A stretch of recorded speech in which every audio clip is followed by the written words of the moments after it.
Welcome guys to another video on the channel. In this video I'm going to cover in how to trade, how to begin trading with icons. Maybe you're new to trading with icons, maybe you've just started and you're a little bit confused. This is sort of a step-by-step guide on how to trade with them. So if you're new around here, make sure you hit the subscribe button. We're almost at 9,000 subscribers. So if you hit that, I'll be greatly appreciated. Now let's get on to the video. So guys, the very first thing we want to cover when trading with icons is we need to establish what kind of players we should be looking for. If you've got 1 million coins, it's not a very good idea to be trading with players who are 6, 7, 800k, because the idea is you want to trade with a couple of icons that are 2 to 300k that you can make 30, 40k profit on. So of course, spending it on 3 icons rather than spending all your coins on 1 icon, the return on investment throughout those 1 million coins is obviously a lot greater buying 3 cards. So when trying to establish like what kind of cards you should be looking for, you want to come over to the Footbin tab, FIFA 20 players, and then go to icons. And then from my experience, I find if you're beginning to trade with icons, then base icons are the best to go.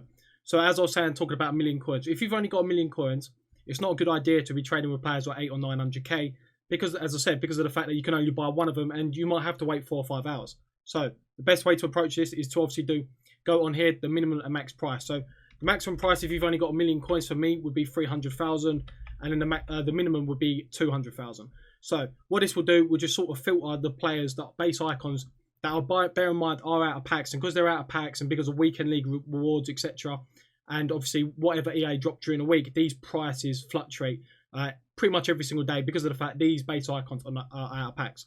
So as I was saying, it will fit all players from 2 to 300k, and of course you want to be trading with players that, you know, probably have some kind of weekend league demand or some good links to players elsewhere.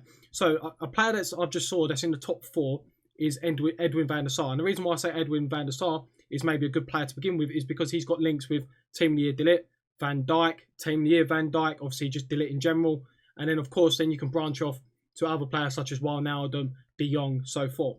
So how I would approach it again is just make a list of 10 players. So once you've made a list of 10 players, you want to obviously look at their current price and what they're currently going for, or what they've been going for the last couple of days. So with Edwin van der Sar, at the moment, according to Footbin, updated 9 minutes ago, he's going for around about 250k. So the first thing I would do when just trying to understand his price is to look at these graphs here. So if we do the daily graph, this is of course the graph throughout the beginning of FIFA 20, and of course you see this massive dip, and you know he climbs up here, and that is because of the fact that he's obviously out of packs and obviously weekend league, and the market is pretty high.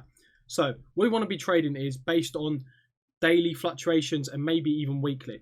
So let's have a look at Edwin van der Sar, and of course this is what you would do for each player, guys. Put 10 players that are in your price range, study their prices. So let's look at how much van der Sar has been going for today. So van der Sar has been fluctuating between 260k, which looks like is his highest here. No, 269,000 at 7 o'clock this morning. At 7 o'clock this morning, he was on the market at 269,000. Wherever he sold for that price is another completely different thing, because this Footprint price doesn't actually say if they sold or not.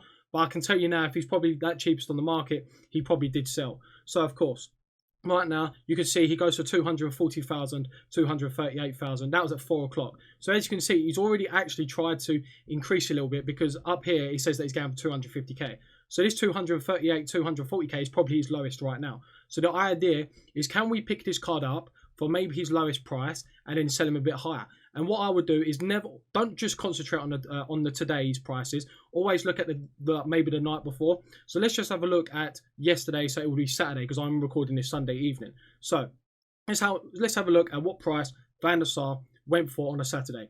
So it looks like, again, he was fluctuating between 250 to at one point at 3 o'clock in the morning, 320k. Again, wherever he sold at 320k is a completely different story. He might not have sold at 320. He dipped back down 255. He was back at 320.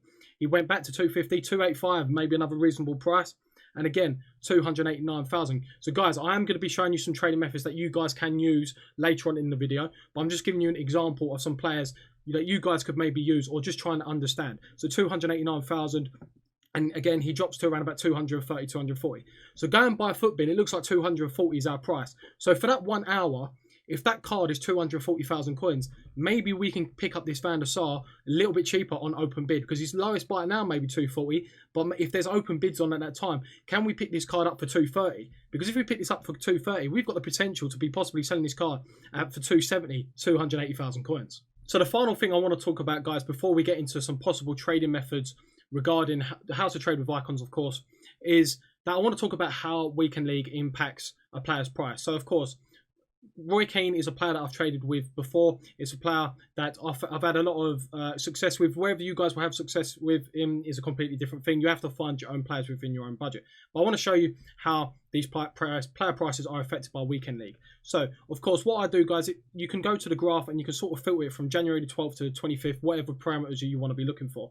But I get a lot more data regarding 2 weeks than I would a week, so it's just a little bit more easier to understand. So when the market is low, that means maybe EA have dropped an SBC out, people like a popular SBC, so people are doing SBCs, taking their coins off the market because they're investing so many coins into buying players, putting them into SBCs because maybe they like it, they want this particular SBC card for like Bernardo Silva. I done Bernardo Silva player moments, so of course the market may have gone down because of him, for example. Well, anyway, Roy Keane was 214,000 on the Sunday before the Thursday Weekend League rewards on the 16th of January, and as you can see, he's 214,000. And what happens is, guys, people buy their teams on Thursdays, Fridays, and then what they'll do, 9 times out of 10, they'll sell their teams on a Sunday. So you see like a panic, just loads of undercutting. So Roy Keane was 214,000, and during the week, but he rose because people were anticipating that Weekend League rewards were coming. And what Weekend League rewards do, obviously, when people play the Weekend League, they'll get packs, they'll get coins. And of course, what they do, they'll open those packs. Maybe, they've got a really good player like Salah. They sell him for 300,000 or 400,000. They've got, they've banked 400k and they want to buy their teams. So what they do, they go out for a Roy Keane. They buy a Roy Keane for the team. Of course, there's more demand for him because people now have coins. They now want to buy their teams. So on the Thursday, he was 227,000. Bear in mind, on the Sunday, he was 214,000. On the Friday, which is peak, the day of Weekend League, the first day, he was 244,000. And as you can see, he stabilised through the weekend. And then come the Sunday, there was a little bit of a drop, around about 200, like 10k, but not much, not as a drastic drop here, where he was only 214,000. And the market has stabilised since then. But what I would recommend with this, guys, is that when it comes to buying your teams, never buy your teams on a Thursday or Friday because people have got packs, they've got coins, and they want to buy their team. So never, if you're deciding to buy a brand new team, never buy it on a Thursday, Friday, because that normally for that week, they're probably at their highest. If you ever want to buy a team, always buy a team between Sunday and Wednesday, just before Weekend League rewards. So that's what it does, guys. Especially the players that are out of packs, like the informs, the icons, it affects them the most because they're out of packs. And what it does, people have got coins, it drives the market up. So now we're going to jump into trading with icons on how to do it. So you guys are, making your first steps into trading. So the first trading method that I'm going to show you regarding icons is actually capitalizing on open bids. So the first thing you want to do is do gold icons, and then the maximum price I would suggest is around about 250,000 coins, and the minimum buy now 250,000 coins. And again, this method, guys, is all about finding cards that are on open bid. So look at this, Ruud van Nistelrooy. So again, all you're going to do, guys, is add this to the transfer targets. And then what you're going to, of course, want to do is just look at Van Nistelrooy in that position. So I think it was the 90. And how much does Ruud van Nistelrooy go for? So Ruud van Nistelrooy goes for 230,000 by the looks of it. Is he lower than 230,000? And then, of course, guys, what you can do, if you've got Footbin open beside you, you can then see that whether this card is a good deal. Maybe the night before he was 240. So even though he's 222 right now, if the night before he's 240, we could maybe pick this card up for 208 and maybe sell it on a couple hours or maybe a day later for 240. But of course, guys, if you've only got 300,000 coins, would I recommend you invest in 300k into a 200k card and only making 10k or 15k off it? No, because obviously if you do other methods that are on my channel, you can of course make more coins in that time. So the next icon trading method that you guys can use is sort of more, once you sort of got the grips of icon trading, maybe you flipped a couple of cards and you sort of understanding what players go for what prices at certain times of the day. So this method is based around sniping. So the quality is going to be gold, chemistry style basic, and the reason why we've gone basic is because we want to filter out the cards that maybe have just been packed and people have put them on the market for a quick sell. Of course, icon, and what I've done, maximum buy it now, 1 million.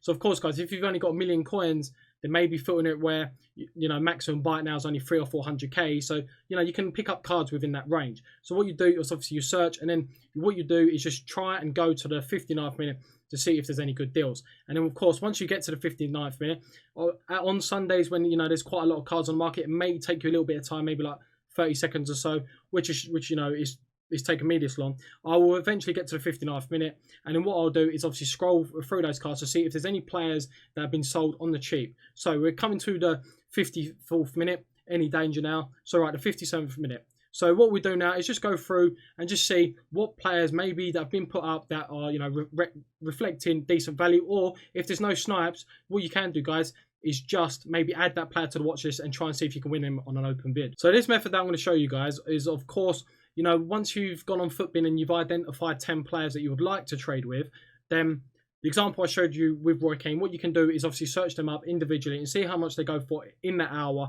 and see if there's any open bids. So we're going to look at Roy Keane, and Footbin said it was 250,000 coins, which obviously it's a decent gauge of what his price is going for. So at the moment he's pretty stagnant. He's at that price. He's not low. So what you can also do, I didn't mean to do that. What you can also do is, of course, just see if there's any open bids. So we're going to go back to Roy Keane and maybe just see if there's any at 230,000. And as you can see, there is. There is one at 39 minutes to go, 59 minutes. And of course, there's one at just over an hour. So guys, of course, you can add these to the trade transfer list and try and win these on open bid. But what I do recommend, guys, if you've got to wait for cards, try and do other methods that, you know, can make you coins whilst you're waiting. Don't just wait 39 minutes or, you know, and then see if you can win that card on bid, because obviously you're going to be very discouraged if you've waited 39 minutes for this Roy Keane and then don't win him because you're like, well, I've wasted 39 minutes here. So always actively trade. Do other trading methods whilst you're waiting for this card to come down the auction so you can try and win it on an open bid. So guys, that is going to be the end of the video. So much thank you so much for the support recently. It's been absolutely unreal. We're very close to hitting 9,000 subscribers. Make sure you hit the like button if you're new around here. Make sure you subscribe, and I'll see you in the next video. See you later.